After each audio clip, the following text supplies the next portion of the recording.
Lumapit ang isang batang disipulo sa kanyang guro at nagtanong, "Guro, Dan palagi ninyo COT. pong sinasabi sa amin na maging mabait at mahabagin, ngunit ano po ba talaga ang habag?"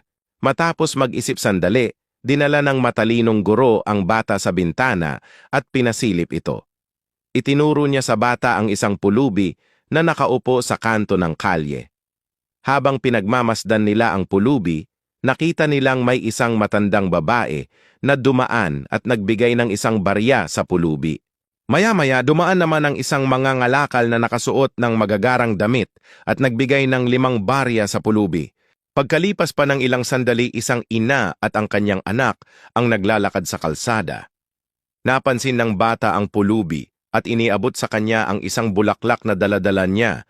Pagkatapos ng mga pangyayaring ito, tinanong ng guro ang bata, "Sa palagay mo, sino sa tatlong ito ang tunay na nagpakita ng habag sa pulubi?" Sumagot ang batang disipulo, "Ang mangangalakal po dahil 5 barya ang ibinigay niya." Ngumiti ang guro at sinabi, "Alam mo, ang matandang babae ay naawa sa paghihirap ng pulubi, kaya siya nagbigay ng barya. Kumilos siya mula sa awa, hindi mula sa tunay na habag." Samantalang ang mangangalakal naman, napansin niya ang maliit na grupo ng mga tao na nakatingin sa kanya, kaya nagbigay siya ng 5 barya at agad na umalis. Ang kanyang ginawa ay mula sa pagmamalaki.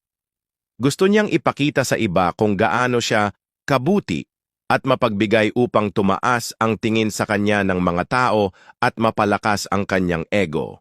Samantala, nakita natin ang batang lalaki na may dalang mga bulaklak. Nang mapansin niya ang pulubi, siya'y ngumiti at iniabot ang isa sa kanyang mga bulaklak. Wala siyang nadamang pagmamataas, awa, o pagnanais na magpasikat. Kumilos siya mula sa pagmamahal. Ang batang iyon ang tunay na nagpakita ng habag. Ang habag ay higit na mas malawak at mas marangal kaysa sa awa, sabi ng guro. Ang awa ay nagmumula sa takot. Kapag ang takot ay nadikit sa paghihirap ng iba, nagiging awa ito. Ngunit kapag ang pagmamahal ang humipo sa sakit at paghihirap ng iba, iyon ay nagiging habag.